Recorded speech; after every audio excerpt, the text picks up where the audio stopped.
உலகெங்கும் வாழ்ந்து கொண்டிருக்கின்ற வேந்தர் தொலைக்காட்சி நேயர்களுக்கு தித்திக்கும் தீபாவளி வாழ்த்துக்கள். நடுவர் அவர்களே, இன்னைக்கு மனிதனுடைய வாழ்க்கை ரொம்ப மன அழுத்தம் நிறைந்த வாழ்க்கையா மாறி போச்சு. ஒரு இளைஞன் டாக்டர்கிட்ட போனான். டாக்டர், எனக்கு மனசு எப்பயுமே ரொம்ப வருத்தமா இருக்குது, சோகமா இருக்குது, நிம்மதியே இல்லை, ஏதாவது ஒரு வழி சொல்லுங்க டாக்டர்னா. உடனே டாக்டர் சொன்னார், நல்ல இசை உள்ள பாடல்களை கேளுப்பா, மனசுக்கு அமைதியா இருக்கும்னார். அதெல்லாம் கேட்டு பார்த்தாச்சு, ஒன்றும் ஆவலை அப்படின்னா. சரிப்பா, நல்ல நகைச்சுவை நிறைந்த படங்களை பாரு, மனசுக்கு ஆறுதலா இருக்கும். அந்த மாதிரி நல்ல நகைச்சுவை படங்கள்லாம் பாக்கியராஜ் காலத்தோட முடிஞ்சு போச்சு, இப்போ அப்படிலாம் வர்றதில்ல, மனசுக்கு நிம்மதி இல்லை அப்படின்னா. இன்னும் யோசிச்சார் டாக்டர். நம்ம ஊருக்கு ஒரு சர்க்கஸ் வந்திருக்குப்பா, அதுல ஒரு கோமாளி இருக்கான் பாரு, அவன் பண்ற சேட்டையும் குறும்பும் பார்த்தா அவ்வளவு மகிழ்ச்சியா இருக்கு. நானே ரொம்ப நாளைக்கு அப்புறம் வயிறு வலிக்க சிரிச்சேன்னா பார்த்துக்கோயேன், அதை வேணா பார்த்துட்டு வாயேன். சொன்னான், போங்க டாக்டர் போங்க, அந்த கோமாளியே நான் தான் அப்படின்னா. டாக்டருக்கே ஒரு திண்டாட்டம். அவங்க சொன்னாங்க, டாக்டர்கிட்ட போய் கேட்டாங்க. உடனே டாக்டர் இப்படி பண்ணுங்க, அப்படி பண்ணுங்க, இப்படி பண்ணுங்க அப்படின்னு சொல்லி சொன்னாங்கன்ட்டு. சில நேரங்களில் சில டாக்டர்களுக்கே சில ப்ராப்ளங்கள் வந்துடுது. எனக்கு தெரிஞ்ச ஒரு டாக்டரு, ஆனால் நல்ல விவரமான ஒரு டாக்டர். அவர் என்னென்னா, சாயங்காலம் ஆனால் வேலையெல்லாம் முடிஞ்சதுக்கப்புறம் ஒரு 8:30 மணி 9 மணிக்கு மேலே, சரி யாராவது பேஷண்ட் இருக்காங்களா, ஒன்றும் இல்லையே, என்ன எதுன்னு சொல்லி பார்த்துட்டு, அப்பா கொஞ்சம் நான் நிம்மதியாக தூங்கணும், கொஞ்சம் சாப்பிட்டு தூங்குறேன், தயவுசெய்து எதுவும் தொல்லைகளில் படுத்திடாதீங்க அப்படின்னு சொல்லிட்டு சாப்பிட்டார். சாப்பிட்டு படுக்கலாங்கும் போது ஃபோன் வந்துருச்சு. எங்கடான்னா, சிஎம் மாதிரி ஒருத்தர்கிட்ட இருந்து ஃபோன் வந்துருச்சு. ஆஹா, அவருக்கு இது சுத்தமாக பிடிக்காதே, நம்ம தெரியாமல் இப்படி சாப்பிட்டோமே, என்ன அப்படின்னு சொல்லி கேட்டால், இல்லை அவர் பாத்ரூம் கிட்ட ஏதோ உளுந்து காலில் ஏதோ வலிக்கு அடிபட்டுருச்சான், உடனடியாக வர சொல்கிறாரு அப்படின்னு. ஒன்று இப்போ எப்படி போகிறது, அவர்கிட்ட போய் எப்படி நிற்கிறது? ஏன்னா போனோன்னே டப்புன்னு அது வாசம் தூக்கிடுமே விஸ்கி, என்னடா இது தொல்லையாக போய் இப்படி மாட்டிக்கிட்டோமே, என்னடா பண்ணுறதுன்ட்டு அப்படியே முழிச்சார் டாக்டரு. ஃபோன் மேலே ஃபோனு, என்னாச்சு இன்னும் புறப்படலையா, இன்னும் புறப்படலையான்னு டாக்டர் யோசனை பண்ணார். என்னாச்சு, காலில் அடிபட்டுருக்கான்னு. ஆமாண்ணா, காலில் அடிபட்டுருந்தா கொஞ்சம் வீக்கம் இருக்கணுமே. என்ன, ஆமாம் வீக்கம் இருக்குது அப்படின்னா. உடனே அப்போ ஒன்று பண்ணுங்க, நான் வர்றது 1/2 மணி நேரம் ஆகும், ஆனால் 1/2 மணி நேரம் வரைக்கும் அவர் அது வரைக்கும் வெயிட் பண்ணிட்டு இருந்தால் நல்லா இருக்காது. மறுபடியும் வீக்கம் அதிகமாகி போச்சுன்னா என்ன பண்ணுறது? அந்த வீக்கமான இடத்துல இந்த டீச்சர்ஸ் விஸ்கின்னு ஒன்று இருக்குது, அதை வாங்கி நல்லா அப்ளை பண்ணி தேய்ச்சிக்கிட்டே இருங்க, நான் வந்துடுறேன் அப்படின்னாரு. இல்லைங்க, அவருக்கு விஸ்கி பிடிக்காதுயா, வலிக்கு விஸ்கி வேண்டாமா, அவரையா குடிக்க சொல்கிறேன், கால் வலிக்கு அந்த வீக்கத்துக்கு தேய்க்க சொல்லியான்னா. என்னன்னா, ஏசி ரூமு தேய்ச்சாங்கன்னா கப்புன்னு எல்லா பக்கம் ஒரே ஸ்மெல்லாக இருக்கும். இப்போ டாக்டர் போனாருன்னா தெரியாதுல்ல, வாசத்தோட வாசமாயிரும் இல்லையா? அதனால் சமயோஜிதமாக ஐடியா பண்ணிவிட்டு அவரை அப்ளை பண்ண சொல்லிவிட்டு, இவர் இன்னொரு பெக்கு நல்லாவே போட்டுக்கிட்டு ஆனந்தமாக போய் சேர்ந்தார் அப்படின்னு சொல்லுவாங்க.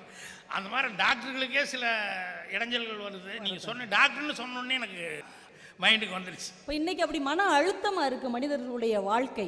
உலகத்தையே சிரிக்க வைக்கிற ஒருவன் உள்ளுக்குள்ளே அழுது கொண்டிருக்கிறான். இந்த மனச்சங்கடத்தையும் இந்த மன உளைச்சல்களில் இருந்தும் நாம் விடுபடுவதற்காக நம்முடைய முன்னோர்கள் கண்டுபிடித்த ஒரு அற்புதமான விஷயம் தாங்க பண்டிகைகள் என்பது. ஒவ்வொரு மாசமும் நீங்க பாருங்க, சித்திரையில சித்ரா பௌர்ணமி, வைகாசி விசாகம், ஆனி திருமஞ்சனம், ஆடி பூரம், ஆவணி அவிட்டம், புரட்டாசி நவராத்திரி, ஐப்பசி தீபாவளி, கார்த்திகை தீபம், மார்கழி உற்சவம், தை பொங்கல், மாசி மகம், பங்குனி உத்திரம் என்று மாசம் ஒரு பண்டிகையை நம்முடைய முன்னோர்கள் நமக்கு பரிசாக கொடுத்து விட்டு போயிருக்கிறார்கள். சந்தோஷமா இருங்க. மாசம் ஒரு பண்டிகை, யங்ஸ்டர்களுக்காக சொல்லுங்க, தினம் ஒரு பண்டிகை. அவங்க பஸ் ஸ்டாண்டு அங்கே இங்கே போனாங்கன்னா, காலேஜ் எல்லாம் திறந்தது அப்படின்னு சொன்னோம்னா அதை பார்க்கறதுக்கு அவங்களுக்கு ஒரு பண்டிகை தானே. உங்களை மாதிரி இளைஞர்களுக்கு மணிக்கு ஒரு பண்டிகை தான் நடுவர்களே. தீபாவளிங்கிறது ஆண்டுக்கு ஒரு முறை வந்துகிட்டே தாங்க இருக்கும். ஆனா தலை தீபாவளிங்கிறது ஆயுசுக்கு ஒரு முறை தான் வரும். இந்த தலை தீபாவளி இருக்குதே, அது பொண்ணு வீட்டில் தான் கொண்டாடுவோம், பார்த்துருக்கிறீங்களா? எதுக்காக தெரியுமா? மணமகள் வீட்டில் இந்த தலை தீபாவளியை கொண்டாடுறோம். ஆனால் மனைவி எந்த சூழலில் வளர்ந்தா, அவன் எப்படிப்பட்ட உறவுகளோட பழகி வந்தாங்கிறது அந்த கணவருக்கு தெரியணும் இல்லையா? அதுக்காகத்தான் அந்த முதல் தீபாவளியை தலை தீபாவளி என்று சொல்லி பொண்ணுடைய வீட்டில் வச்சு கொண்டாடுவாங்க. ஒரு புதுசா கல்யாணமான கணவனும் மனைவியும் என்ன பண்ணியிருக்கிறாங்க, ஒரு கண்டிஷன், ஒரு நிபந்தனை போட்டுட்டு கதவை பூட்டிட்டு கதவுக்கு பக்கத்தில் உட்காந்துக்கிட்டாங்க. இன்னைக்கு யாரு வந்து கதவை தட்டினாலும் திறக்கவே கூடாது அப்படின்னு ஒரு கண்டிஷன். உடனே சரின்ட்டு உட்காந்துருக்குறாங்க. இந்த கணவனுடைய பெற்றோர் வந்து கதவை தட்டினாங்க. கணவருக்கு ஆசை தான் திறக்கணும்னு, ஆனால் கண்டிஷனில் ஜெயிக்கணுமேன்ட்டு அமைதியாக உட்காந்துருந்தார். 2வது தடவை அவங்க கதவை தட்டினாங்க, அமைதியாக இருந்தார். உடனே அவங்க நினச்சாங்க வீட்டுக்குள்ளே யாரும் இல்லை போல் இருக்கு அப்படின்னு கிளம்பி போயிட்டாங்க. நான் ஜெயிச்சிட்டேன் அப்படின்னார். அடுத்து இந்த பொண்ணை பெற்ற அம்மா அப்பா வந்து கதவை தட்டினாங்க. இந்த பொண்ணால் தாங்க முடியல. உடனே இவர் கண்டிஷன் போட்டிருக்கு அப்படின்னார்.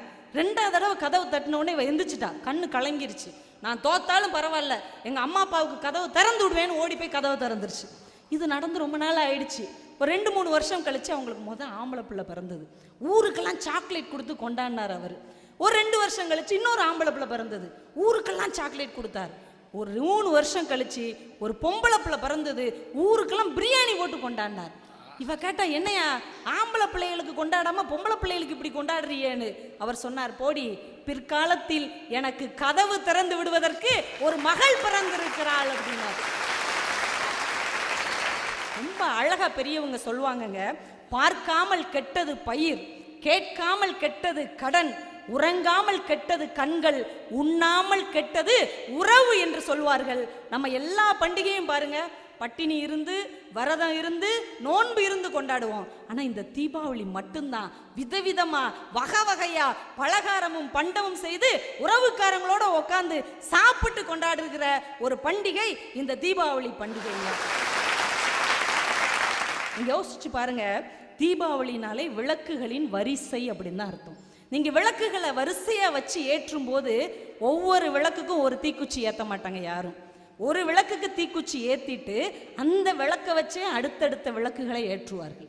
எந்த ஒரு விளக்கு இன்னொரு விளக்கை ஏற்ற மறுக்கிறதோ அந்த விளக்கு அணைந்து விட்டதாகத்தான் அர்த்தம். மனிதனும் தன்னுடைய வாழ்க்கையில இன்னொரு வாழ்க்கைக்கு வெளிச்சமாக மாற வேண்டும் என்பதற்காகத்தான் இந்த தீபாவளியை நாம் தீபங்களின் வரிசையாக கொண்டாடி கொண்டிருக்கிறோம் என்பதை நாம் மறந்துவிடக்கூடாது. மனசுக்குள்ளே அன்பு இருந்தால் குயில்களின் கூட்டில் மான்கள் கூட வாழலாம் என்று கற்றுக் கொடுத்த நாடு இந்த நாடு என்கின்ற காரணத்தினால் ஒவ்வொரு பண்டிகையிலும் பண்டங்களை பலகாரங்களை பரிமாறுவதோடு பாசங்களையும் பரிமாறி உறவுகளை வளர்ப்போம் என்று சொல்லி இந்த தீப ஒளி திருநாளில் ஆணவம் என்கின்ற பட்டாசுகளை கொளுத்தி அகங்காரம் என்கின்ற அணுகுண்டுகளை உடைத்து அன்பு என்னும் மத்தாப்பாய் ஜொலிப்போம். நன்றி, வணக்கம்.